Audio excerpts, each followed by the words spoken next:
Bismillahirrahmanirrahim. Paslun ieu hiji pasal.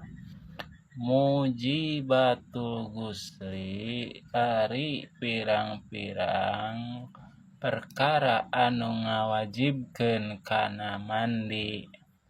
Sittatun eta aya genep.